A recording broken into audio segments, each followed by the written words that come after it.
that's recording. Let me just double check. Should be recording. And that way we can post this webinar on our website for anybody who might have missed it. So to get started, I'll just tell you guys a little bit about Proactive Seniors, and then I'll hand it over to Marnie. And actually, the first thing we were going to do is try this new poll feature. So let's give this a try. So you should see a poll come across your screen. I'm going to launch it now. And what we're just doing is trying to collect some information about how you may have heard about this webinar. And that helps us to be a little bit more specific in how we share the invitations to our webinar. So you'll see a poll. And if you're on your computer, hopefully you're able to click one of those answers and then just hit submit. And we should be able to see the results on the side. This is something new we're trying today.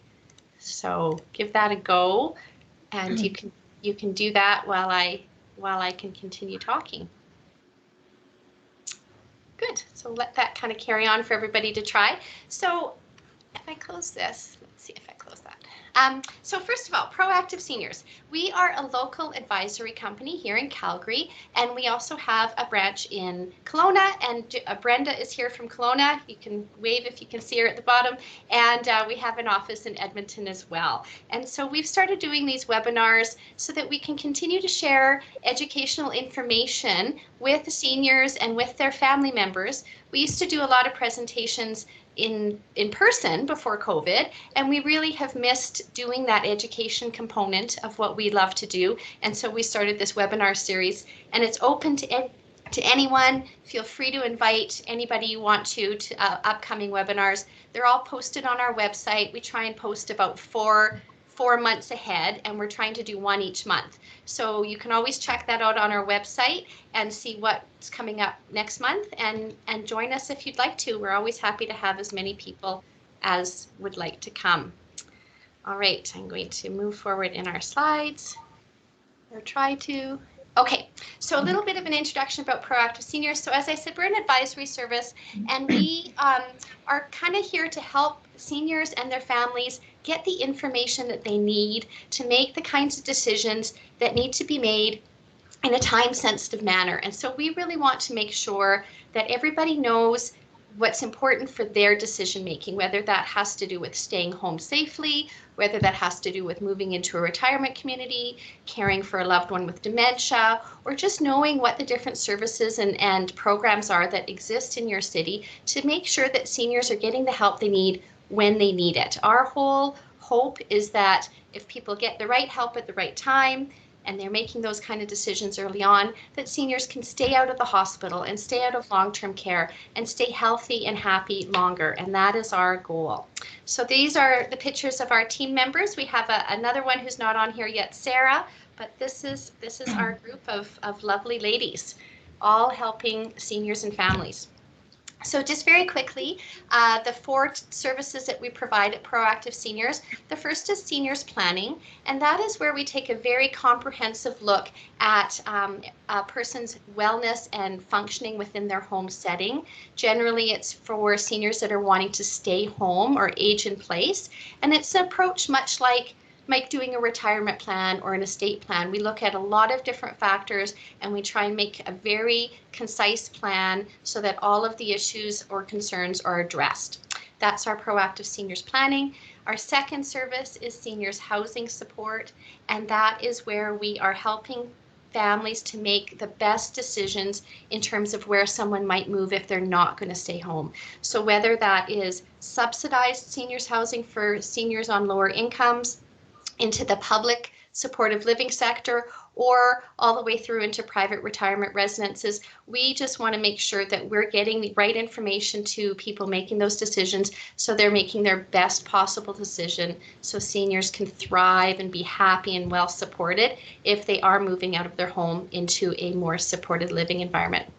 Dementia care coaching is where our dementia specialists help families who are caring for a loved one with dementia and help them with advice and tips and strategies, understanding what programs exist, and helping along the whole journey. Dementia is a very progressive disease, and it's really helpful to have someone who can follow with you along that journey and help you as things transpire. And then finally, we provide mobile physiotherapy, mobile occupational therapy, and family support, which is essentially helping to fill in all the little gaps that aren't being met by other services. So if seniors need help getting to an appointment, or they need help taking care of some of the tasks that we've created through our planning service, our family support team can help make sure those things happen. So we're just wanting to make sure that there aren't any little gaps that people fall down. We're here to support them. Okay, so I'm going to hand the presentation over onto Marnie, and she's our occupational therapist and dementia specialist.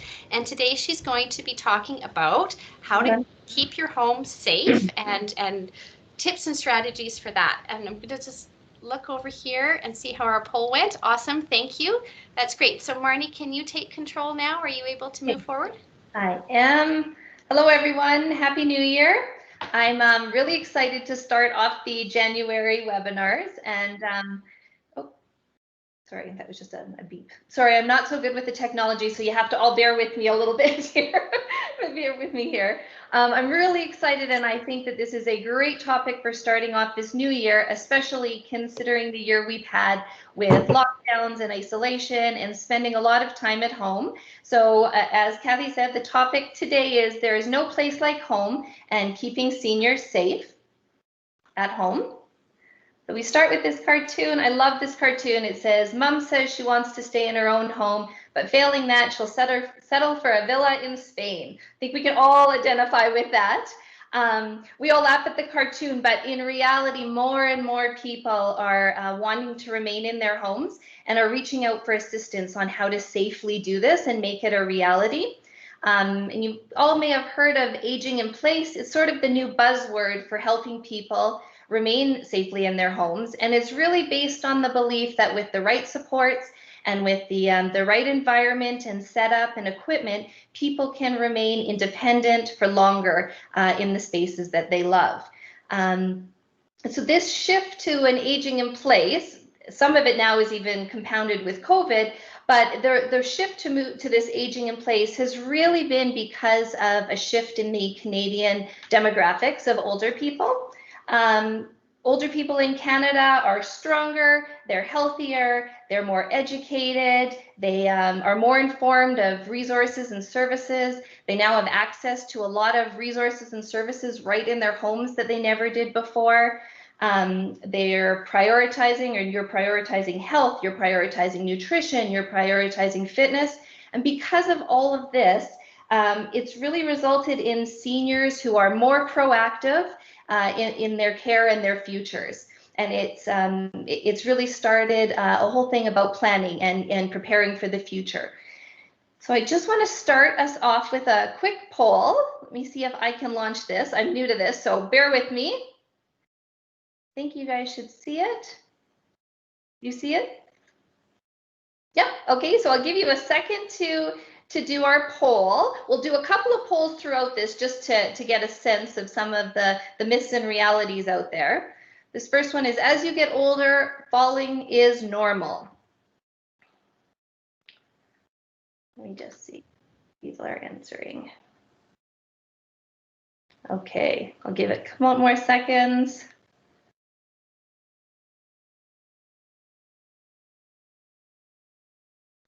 We almost have everyone.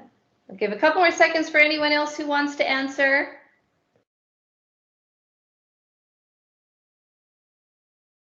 Okay, so we got most of the people voting, and so 64% of you said it's false, and oh, it switched a little bit. 27% of you said it's true, and that about mirrors what people say in the community as well.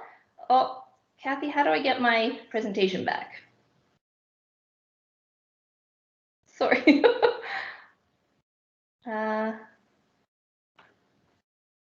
Sorry, guys.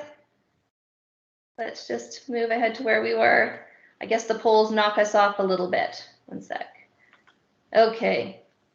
Sorry about that. Polls knock us out. So in reality, falling is not a normal part of aging. It is true that changes happen that can cause falls to us, but if you focus on strength and balance exercises, you get your vision checked, you manage your medications and the side effects, and you create an environment that is safe and free of fall risk barriers, you are able to prevent many, many falls that do occur. So we're going to move on to look at some of about falls. So although there is no place like home, like we said in our title, home is also the place where most accidents, injuries, and falls occur. So I just want us to look at some stats from Stats Canada.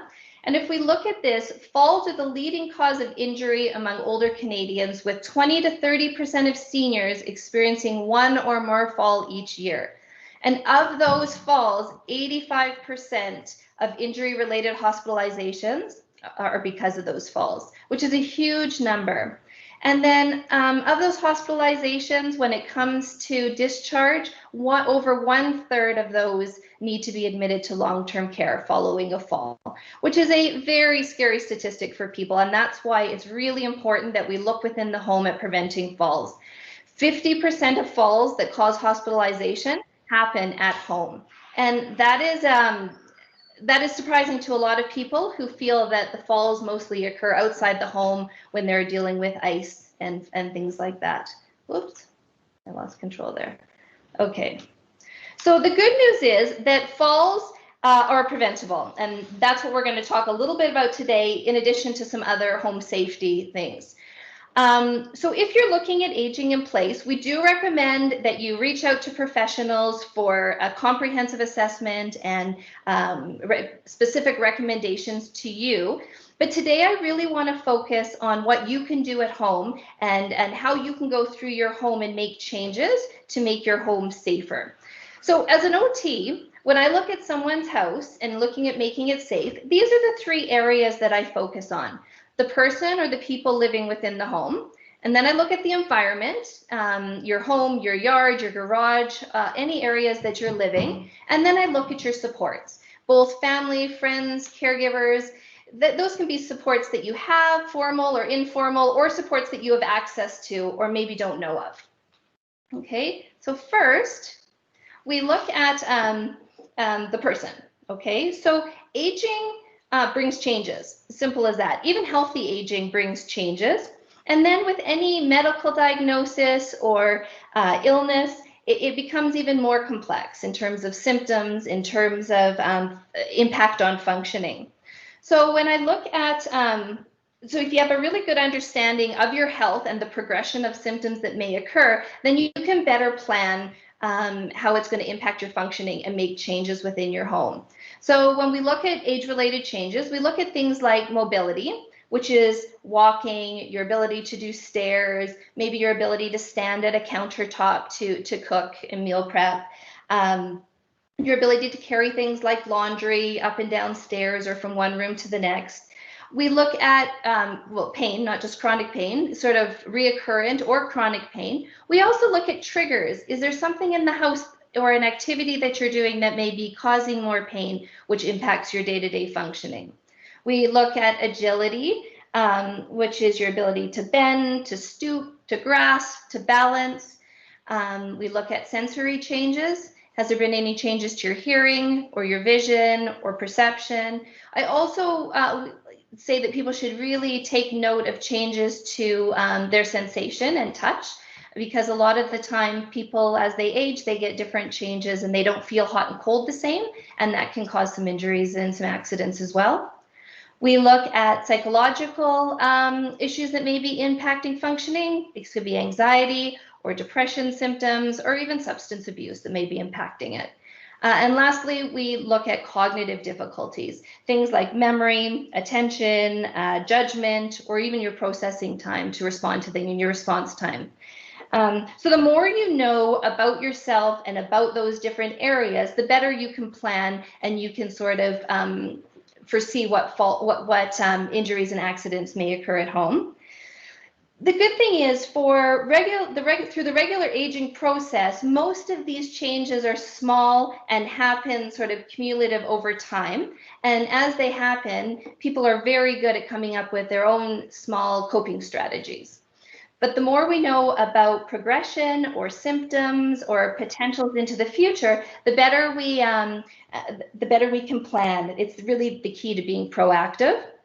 So, for example, many people as they age experience mobility issues, and they may use canes or walkers outside the home, but inside the home they don't want to. So when I walk into a house with people, I'll often see them holding walls or grabbing furniture and furniture walking.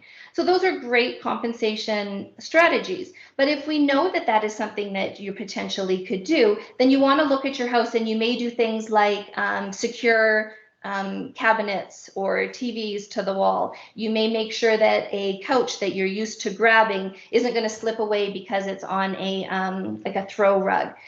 Those types of different things are what we look at. Okay. So once we have a good sense of who we are and what symptoms we might sort of be experiencing now or into the future, we want to look at the home environment. You know, can we set up your house, or can you set up your house not only to be accessible, but also to promote independence and to promote safety and promote functioning? So as an OT, when I come and walk through your house just as you would. And I really suggest that everyone do this on a regular basis, that you walk through your house looking to identify fall or tripping hazards, looking in rooms that you may have experienced a fall or an accident, and all those types of different areas that we're going to go through in a second, and then really try to come up with solutions to optimize the environment. Okay, so what we're going to do today is we're going to sort of do a virtual walkthrough, as I would and as I think you should go through your house, and I'll sort of highlight some questions that you should ask yourself. Okay, so the first is we, start at the beginning. Look at the entrances and exits. Can you exit and enter your house safely? Is there a sturdy handrail, or do you have a 0-step entry into your house for days when you need to use a mobility aid, or for days when you may not be feeling well? Is a lift needed, or some kind of aid to help you? Can you manage your entrances and exits either with your walker or with a wheelchair if that's needed into the future? And really, when I look at entrances and exits, I look at all of the ones in the house, because often people will be using one just because that's the way they've always done it, and there's a more suitable, safer one within their home. So for example, I've had one client who they always used the front door because that's just what they always did, but there were stairs and there was all sorts of things that were difficult with the front door. It was heavy, and they were able to see a garage in a new light and use it. It had no stairs. It's sheltered from the elements. So it's really a matter of looking through your house at all the different exits and entrances and seeing which one is best for you and starting to set that one up. We also look at, are the stairs too steep or cracked? Oops, I'm just gonna, if you see in the picture there, I don't know if you guys can see that ticker there, but if you see the picture there, I don't know how many of you have that. It catches toes all the time, especially in the winter with the Chinooks. There's also melting and then freezing, and so it gets lots of ice. Oops, I think Taffy, you have control. Sorry, there we go. There we go. Okay, is it well lit? In terms of lighting is really important both within the house, outside the house, at the entrances. There's many different options for lighting now, especially outside. So there are things like rails that now have LED lights underneath them that light up the whole pathway. We have motion sensors that people look at changing their lights to. All sorts of different lights like that. I'm just going to go like this. Okay, continue with exits and entrances. Is there a landing pad or rest spot at the top of your stairs? This is something that I recommend in almost 90% of the people's homes that I go into. Rest stops are really important, and it's just as simple as putting a chair or a bench on your porch. It can be used when you're putting on and off your snow boots or your shoes. It can be used as a rest stop if you get to the top of your stairs and are more fatigued than normal, especially with the cold weather that sometimes happens. You can use it just to place your groceries or your purse or items that you're carrying so that you're not off balance when you're trying to open the door. It's just a very simple solution that reduces falls. We also look at, can you open your door? Especially if you have an older home in Calgary, they seem to be very, very heavy doors. And a lot of them have that swing back feature that literally can push you right over. So it might be simple as replacing your door with with one that's a little bit lighter. You want to look at things like, can you hear the doorbell? Can you use the peephole to see who's outside? Are the surfaces clear and textured? The other thing that we talk about at homes outside is, do you have services for snow shoveling and yard care? And that's really important because especially with the eavesdrops that seem to fall right onto the pathways, it's a number one hazard and that we need to address. Okay. All right, and then we move into the house as we go through our tour. And one of the areas I spend a lot of time looking at is stairs. So the first is the area free of clutter, the stairs? You wouldn't believe how many houses I go into and people have either laundry baskets or items or things at either the top or bottom of their stairs. I actually should have done a poll to you guys right now to see how many people have things at their stairs. So what I've been told is people put things in the middle of their stairs so that their spouses will either carry it up or carry it down for them. But it causes a real tripping hazard. So one of the things we want to do is remove that. And there's a couple of different options that people have brought up to me or that we've found. Some people will place a chair or a dresser beside their stairs so they can put the stuff on there, and it's away from foot level where you're going to trip, and it's up on that. I had one person in a presentation tell me that they had installed hooks on the walls at both the bottom and the top, and that their wife used to put a grocery bag full of laundry on the hook, and he knew he had to take it up or down the stairs at that time. We have clients that have chosen to actually put in stair lifts just so that they can use it almost like a lift to go up and down the stairs and carry the things. And I've also had someone in a beautiful old home in Mount Royal that had one of those laundry chutes, and they ended up putting kind of a pulley system that they use. So there's many creative ways that you can use, but to change that. But the most important thing is we really don't want to put things on the stairs, either at the top or the bottom. And from my experience, your husband just walks around it anyways, right? Okay, so before we move on from the stairs, I want to give you an example of a client that we had that the environment of the stairs became really impinging on their functioning. So we had a lady who was working with rehab on her mobility, and she was working on stairs and gait. In the rehab center, she was able to walk up and down the 5 or 6 stairs with no problems using the rail independently. But every time she got home, she would fall and trip going both up and down the stairs. And the stairs were of similar height, the rails were in similar place, there was approximately the same number of stairs. But what we found was, after further assessment, she was having difficulties with perception because of some of the dementia that she had. And what was happening is she wasn't able to see where one step started and the next one ended. And that's what was causing her to trip. And in the rehab center, because of what the stairs were covered in and made of, it was very clear to her. So it was a very simple fix to put some black tape lining the edge of her stairs.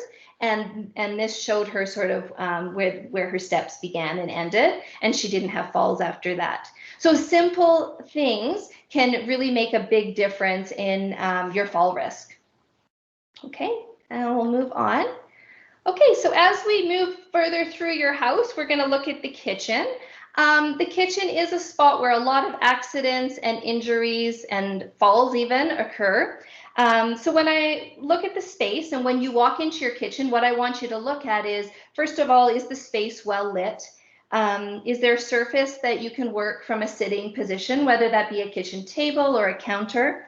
Are the drawers and cupboards accessible to you? And usable. There are so many options now for pull down cupboards or pull out covers like the one you see in the picture.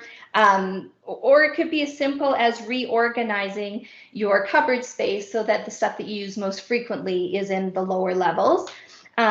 You really wouldn't believe how many falls happen in the kitchen from people going on those little one-step step stools and reaching up into a cupboard for something out of their balance base. So you want to look at other ways so that you don't have to do that. We look at, can the oven be used safely? Right now, we recommend that everyone uses an oven if they can that has the controls in the front, so you're not reaching over a hot stove and can cause burns or even a fire risk. And then we look at things like, are kitchen faucets appropriate and easy to use? And this goes for the bathroom as well. The best faucets to use are obviously the no-touch ones. But if you can't use those and you are replacing a faucet, the lever faucets are much better than the knob ones, especially for anyone that has hand pain or arthritis or reduced range in their hands. And then we also talk about temperature regulation. And as we age, we really do suggest that people put a maximum temperature right downstairs or in their water tank, wherever your water tank is, to 49 degrees Celsius. And that's because of changes that happen to the skin to ensure that you don't burn yourself. We also look at, and it's not up there, but we also look to see if people are aware of the Green Sleeve program.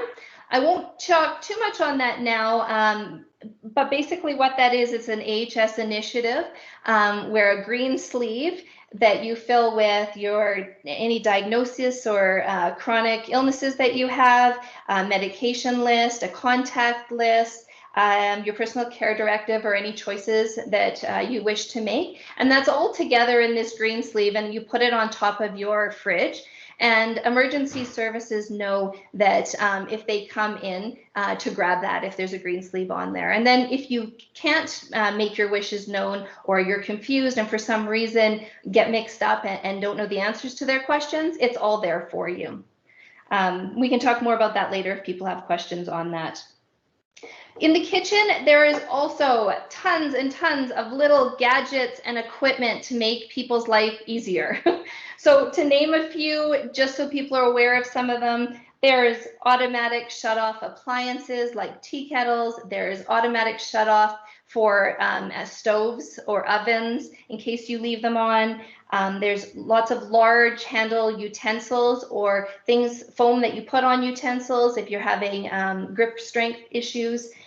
There's reachers and pot stabilizers to help you when you're straining water. There's also, and it's my favorite, I use them at home in my house, they're called pot watchers, and they're just little ceramic discs that you throw into your pot. And if you get distracted or busy and you walk away from the stove, it's not going to boil over on you, or if you've forgotten that you've put that on the stove. And they're really inexpensive little things. My new favorite that I found was, and I don't know the name, but it is a little kind of foam pad that attaches to the shelf in your oven, so that if you reach your hand in, it doesn't burn you. And I know that I see a lot of people that end up getting that burn when they reach into their stove. So all those can be found at your healthcare stores. Okay, and then we move on to the bedroom. When we look at the bedroom, I often find that people forget about their bedroom. But it is one of the most important rooms for us to sort of pause in and take note of. When people are in their bedrooms, they're usually in their bedrooms when either their pain is elevated or they're tired. So for example, in the mornings, you're in the bedroom before you've had your medications and they've started to work. Maybe when your stiffness is at a high, or we're there in the evenings when we're tired and we're going to bed, or our pain is elevated because of a long day. So it's important to look at our bedrooms. So first, I suggest that you kind of take a glance around your whole room and look for tripping hazards. Did you leave the laundry basket in the middle of your room? Did your husband kick off his shoes and leave it right in the pathway that you might trip on? Those beautiful throw rugs that make rooms look so comfy and warm, they actually cause tripping more times than not. Remove those. Then I look, are you able to get on and off your bed safely? So climb into your bed, move around, and just watch each other as you're moving on your bed. Would you benefit from bed rails? Would you benefit from maybe an electric bed that can help with positioning and getting up and down? Would a transfer pole right beside your bed help you kind of stabilize yourself until you can get your balance when you're standing? I also look to see if there's a place to sit for when people get dressed. I don't usually recommend that people get dressed sort of leaning on their bed. A separate chair is better. Or sometimes I'll recommend things like a horizontal grab bar across one of your walls that you can just hold on for balance when you're trying to put on like pants or something like that. And then, basic things like, do you have access to a phone at night? Are your light switches easily accessed? A big one is there a clear path to the bathroom at night?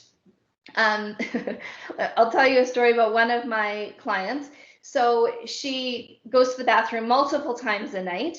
And so when she goes in the dark, she inevitably hits a wall, trips on something, it's not good.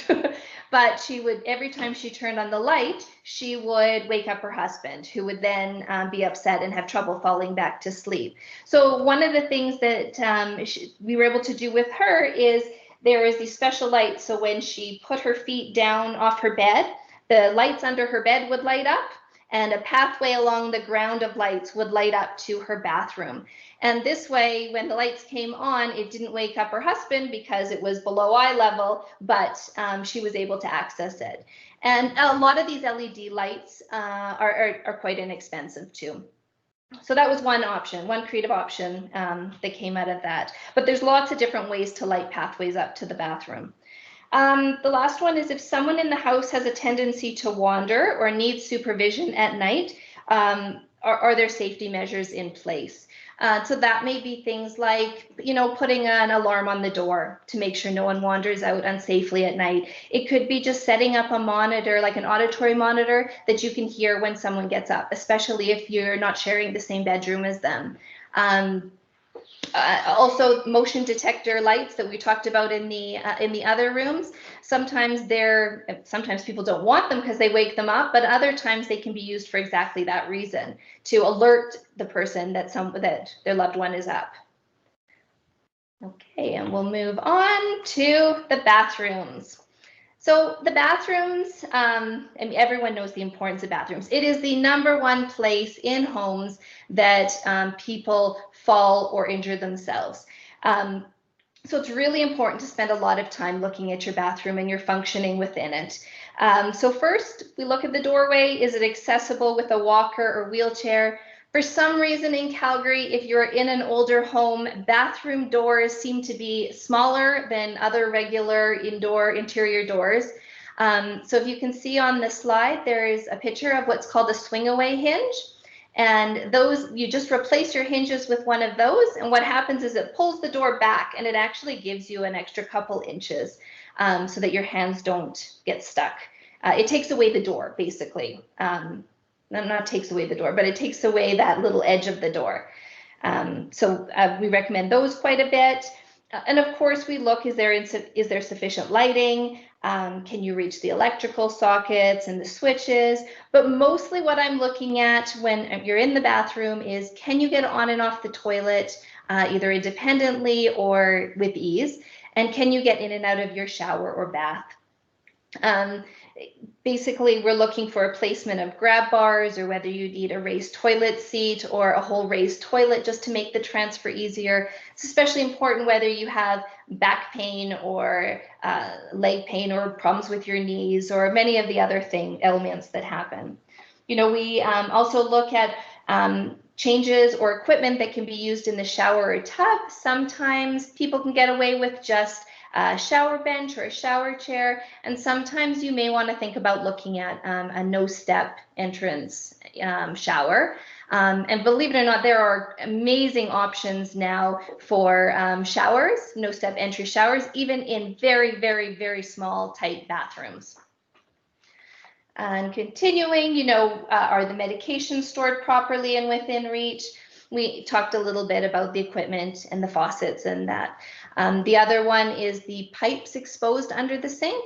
A lot of times when you look at your bathrooms, especially some of the older homes, they'll have the pipes exposed underneath, or people who have wheelchair accessible sinks have had that modification made. Sometimes the pipes will be exposed there too, and you just want to make sure that you have a cover on that to prevent burns. And then the last one is, does the bathroom have an emergency release on the door? I really suggest that people get rid of their locks on the bathroom doors.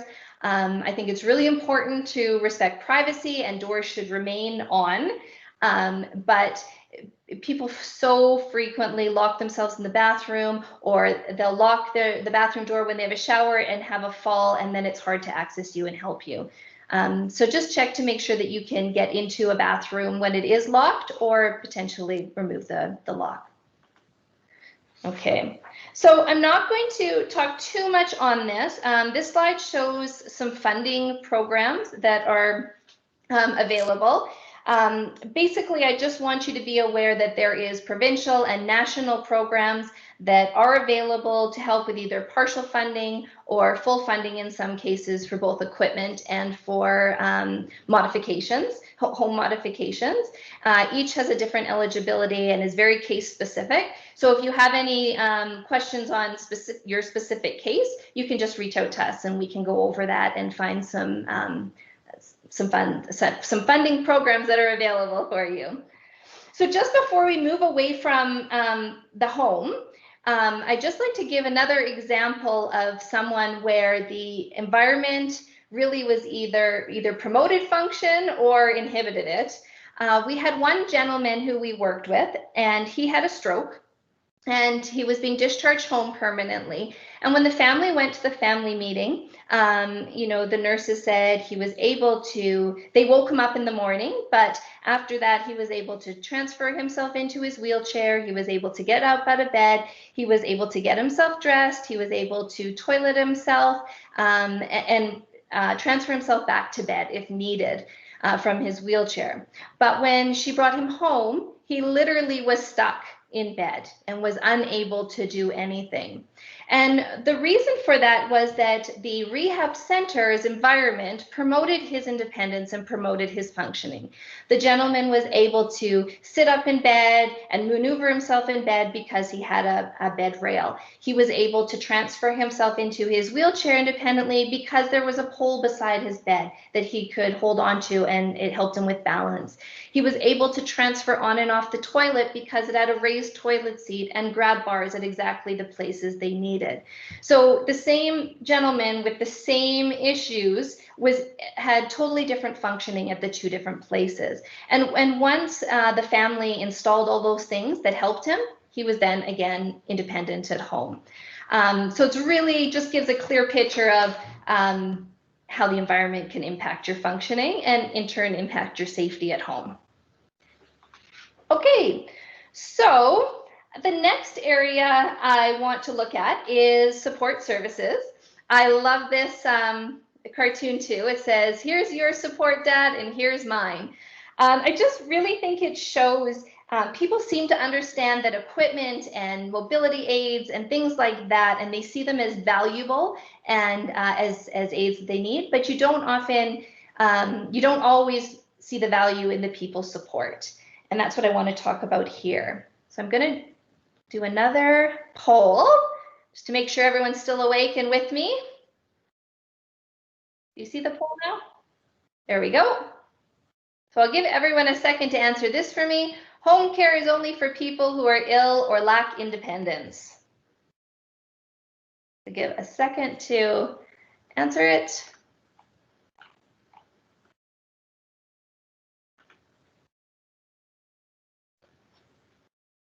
Oh, don't be shy. Let's hear you answer. I can't see who's answering what. Don't worry.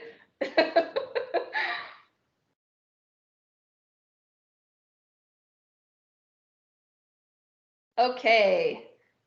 So most of you voted, and so 80% of you said false and 20% of you said true.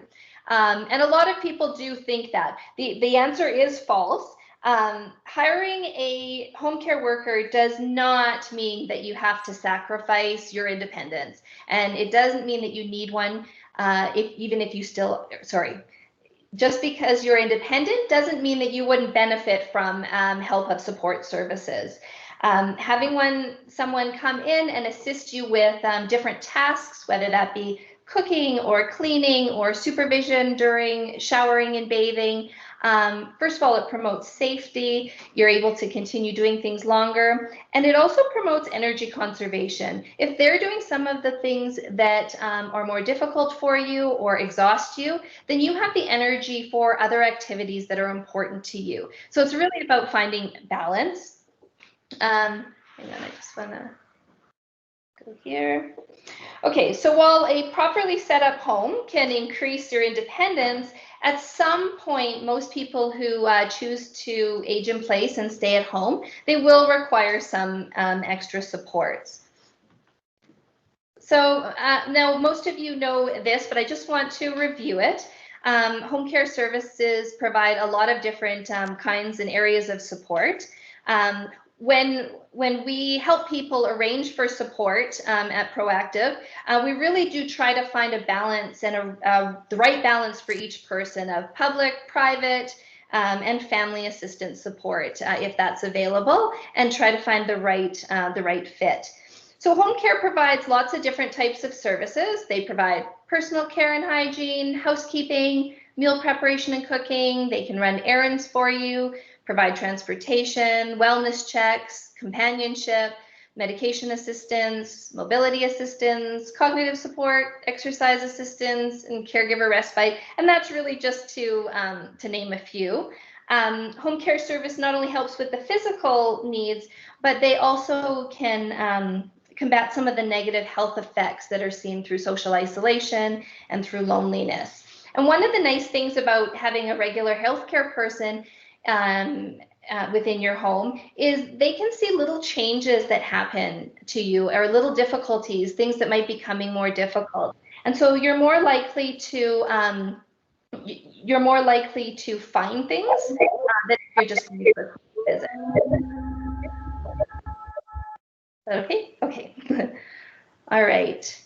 So just before we sort of finish up here, I want to, oh, sorry, and I missed this, about other services that are available. So there's mobile health services, mobile rehabilitation services, which is fantastic. That is OTs and PTs and massage that'll actually come out to the house, do exercise with you, provide treatments right in the home, community paramedic programs or mobile lab services that will come and do things like take blood or urine samples so that you don't have to, or if you can't, go into the clinic, and respite and day programs.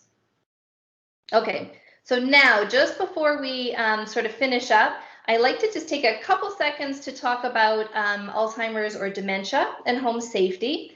Because in addition to the regular aging and issues that people experience, people who are living with dementia have sort of some added risks involved.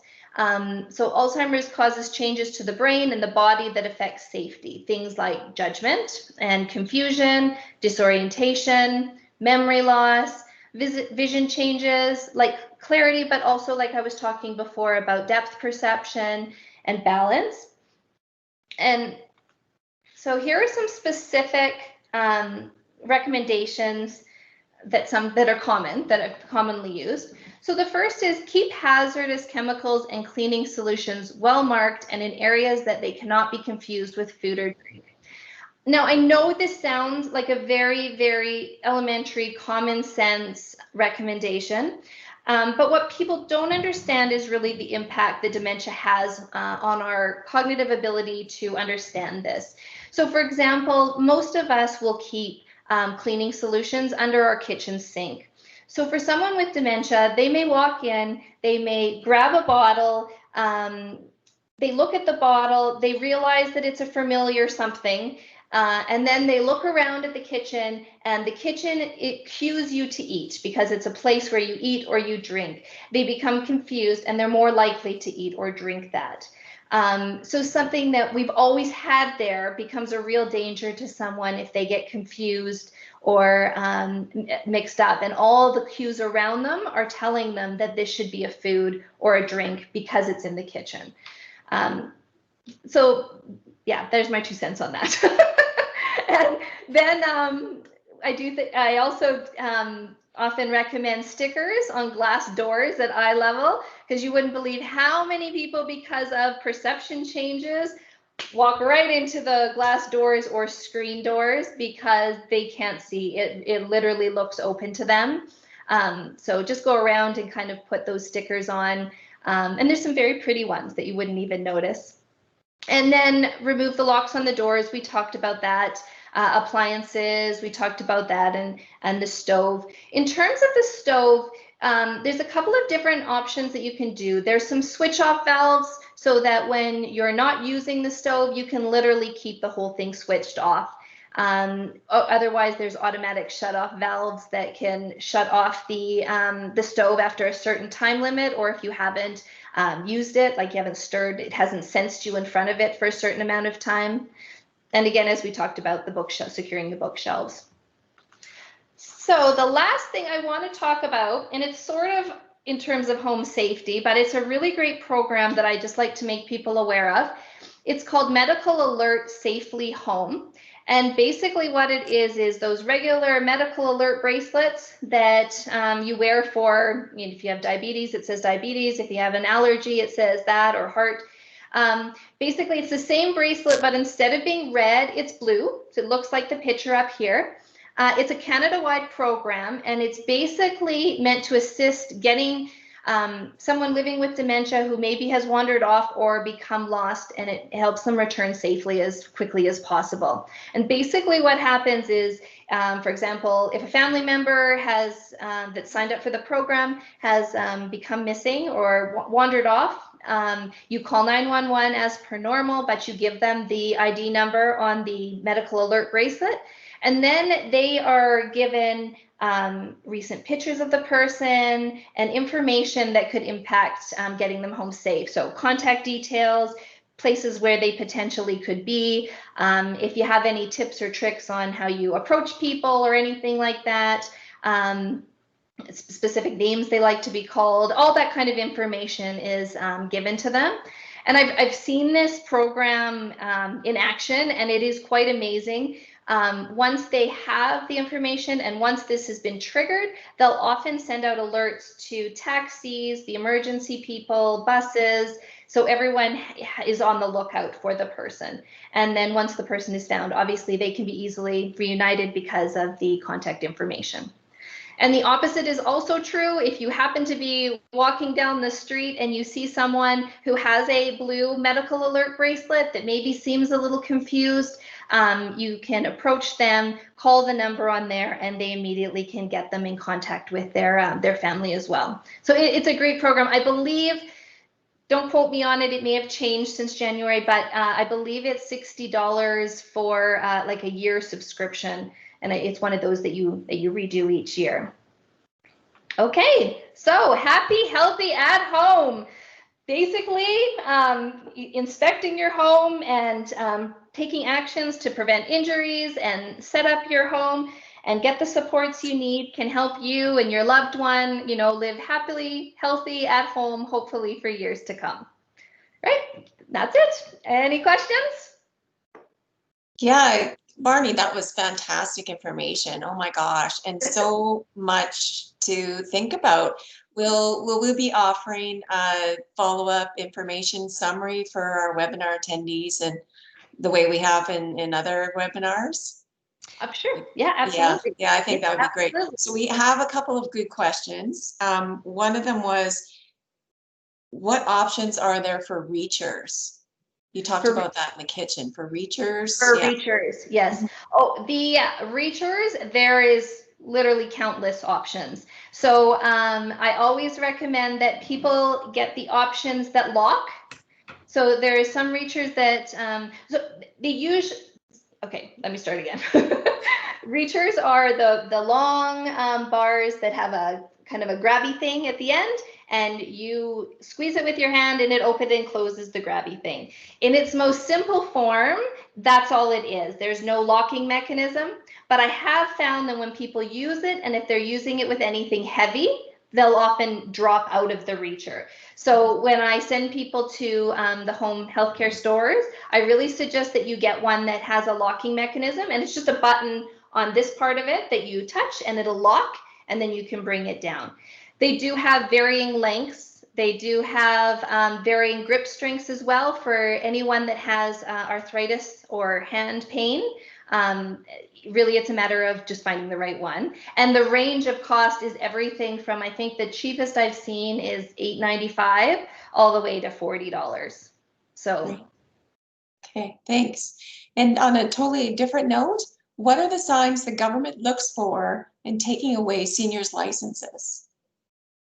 Oh, so usually it will be your doctor that, or a family member that then takes you to your doctor. They look at both perception changes. They look at reaction time and processing time. They'll look at things like vision, peripheral vision. There are actually, oh, there's everyone. Perfect. There's a whole process that you go through. Your doctor can assess you, or there is assessment centers where you actually go through a full assessment, both a cognitive and a physical assessment. Okay, great. That's all the questions that I had in the chat. Sorry, Marnie. That's all the I was just questions going to say, if you take note of who asked that question, I have like a sheet, like a form that lists all the different things that they look for. I don't have it right on me, but I can send it to that person. Okay. Can you guys hear me? Yeah. Okay. So I just noticed that she had a follow-up. Something popped up that asked about it's not based on accidents or tickets, and not necessarily, but I know that years ago I had a client who in the process of discovering a type of dementia she was only like 46 years old, but due to what was happening and the changes in her brain, she actually had like 7 car accidents within a year, and they didn't catch it right at the beginning. Actually, I shouldn't say that. The husband was noticing and trying to get more tests than the way the doctor was kind of just fluffing it off. And anyway, it was the beginning of this horrid dementia or trail that she ended up being on. So it was pretty sad. But for that, it was different. I know that's not the norm. So. Yeah, and sometimes that's what triggers people to go and get assessed, right? A family member seeing you're getting lots of tickets because you're running stop signs, or you're not noticing them, or you're getting into car accidents. So that's often a trigger to people. Yeah. So but they don't actually, from what I know, it wouldn't be just because of that they take it away. Yeah, right. Yeah. Exactly. I was thinking of a story. I just want to share this because it still really makes me smile. I have a lady who, she doesn't want to move from where she's currently living. And so I'm just, the daughter wants me to keep having conversations and just stay in touch with her for when things do change. But she has this brilliant, she's 96 years old. She has this brilliant, what I thought was a really brilliant idea, although I don't know how to go about it, but it was so funny. She said, if you can find me a place that has an oven, because her challenge is she loves to do baked potatoes and she likes to put them in her oven, but she's not that steady on her feet. So the act of opening that oven door and putting something into the oven safely and taking it out of the oven safely. So yes, we got her using a toaster oven, etc., and it's working much better. But She said, if you can find me a place with an oven where the oven door open, you push a button, the oven door opens for you. You push a button and the shelf comes out, but it doesn't just slide out, it raises up. So it's easy for me to put something. So anyway, this fully automated functioning oven. And I just, it still makes me smile because she sticks with that. She won't move unless I find her a place with an oven like that and her own garden. And so it's a fun conversation we keep having. So, but Marnie, when you were sharing, which I loved all your information, but, it got me thinking of a couple of things that I noted that I just wanted to mention is, like a fall sensor pendant. Sometimes people, when they're in their own home, may not realize that there's an option. That's often a first option to consider, is maybe a fall sensor pendant, with something, like Lifeline is what everybody's familiar with. So a fall sensor pendant can be very helpful. And also, I thought it was really neat that I've seen a few times lots of times people will have a little seat or a shower bench, but I think what's really neat for someone that only has a bathtub, especially an older home, is that shower bench that is very wide. So it goes over the tub and half of it is out of the tub. So they literally can sit on the bench safely while outside the tub, and then 1 foot at a time, and then sort of scooch over a little bit on the bench. And I thought that was a really great tool because there's a lot of people afraid to get in and out of the tub, even if they're just using the shower. Yeah, and actually with that one, there's 2 types. There's one that, so both types, 2 of the legs are in and 2 of the legs are out. One type, if you can maneuver your body over on your own, it's just a static chair. There's also one that has a chair that slides, so that you sit on here and then you slide over and go in if you don't have the strength to do that. So there's lots of different options. Yeah. So I thought, yeah, that's great. That's great, you guys. Thank you. Does anyone else have any questions? You can unmute yourself. We're happy to have a conversation if you want to share your question with the group. You just have to click the little microphone button at the top. Tell me if that doesn't work. I can see Jane. Jane, are you trying to unmute yourself? Oh, you're not. Okay. I think that should work. But I can. But actually, just looking on the iPad, it's along the bottom of the screen. Oh, thank you. I didn't poll because I couldn't see where to poll using an iPad. So just a couple of comments from me. Okay. You're forgiven for not polling. Thank you. This is our first time trying. We wanted to make it a little bit more interactive, but it's different on your phone, it's different on your iPad, it's different on your computer. So we're still on the steep IT learning curve. We're working through it. Well, I'm on a learning curve as well. It's good for our brains. It's good for our brains to stretch them a little bit.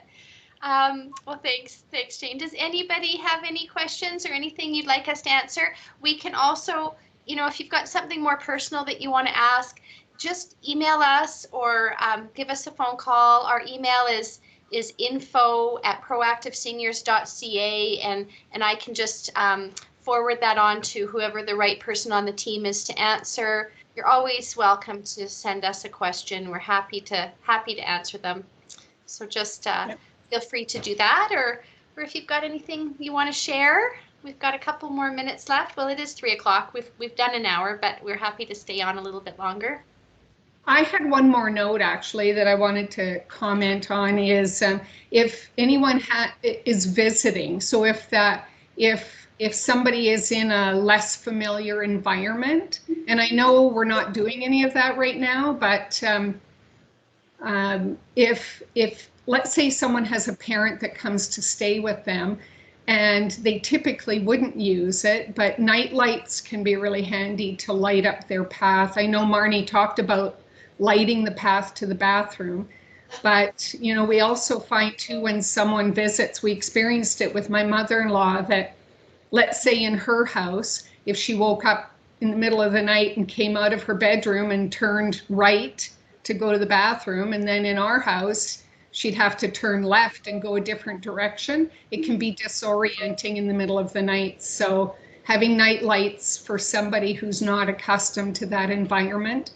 And I know the retirement residence I worked at for a bit, I used to suggest or talk to people about that when they first moved in, because their pathway around their suite was possibly different than what it had been like at home. So, you know, I used to talk quite a bit about lighting there too. So That's a good point. Yeah. I think we had a hand up from Eileen. Eileen, do you have a question? Can you unmute? No, Or do- no, I don't have a question. I'm just playing with the buttons at the bottom. Well, hand up to you too. Hi, Eileen. High I five. can't see myself, and I thought I should be able to see my face, but I don't know what I've done. Oh, well, yeah, you'll have Yeah. to, there's a little icon that looks like a video camera. It might be clicked off. If you find that, the video camera. click it on and give that a. There you go. Thank you for helping me. And the There. hand up means I plan to speak, right? Okay, Well, so we'll get rid of Or you that. just want to say hi. So I just want to share, Don Peterson, thanks for joining us, Don. He did send a link. It's in the chat, and it's an Alzheimer's Society link. It says find support, things to consider if you have dementia, driving, and dementia. So that's, you know, the Alzheimer's Society has wonderful resources. You can find that link by looking in the little chat bubble or the conversation bubble, and it'll be there. Or if you just go on to the Alzheimer's Society of Calgary, you'll be able to find that information if you don't find the link there. But that's a good resource as well for driving and questions about driving. Yeah, there's lots. AMA actually has a lot of information on their website about driving and seniors driving courses, testing for seniors, all sorts of supports there to help seniors continue to remain safe on the road. So that's a good option as well. Okay, I don't hear or see any more questions. So thank you so much, Marnie. That was a wonderful presentation, and thanks, Brenda, for your input. And feel free to reach out if you have any questions. We're always happy to help. And thank you for joining us. I think next month is you, Brenda. You want to talk about what you're presenting? Yeah, next month I'm going to be joined by Teresa Merrifield, who's a grief and loss counselor and a life coach, and we're going to be talking about taking emotional care of your heart. And really what the gist of that conversation is going to be about: making friendships, deepening friendships, connecting conversations, those kinds of things. So a little bit lighthearted, a little bit about grief and loss, and I think there'll be lots of great information. So really looking forward to that. That's great. Thanks, Brenda. We thought we'd take a different take. It's February and everyone talks about heart and stroke, which is very important, but we wanted to talk about the emotional care of your heart. So thanks to Brenda for presenting that next month. So hopefully we'll see you guys then, and thanks for joining us. Bye. Bye. thanks, Marnie. Bye.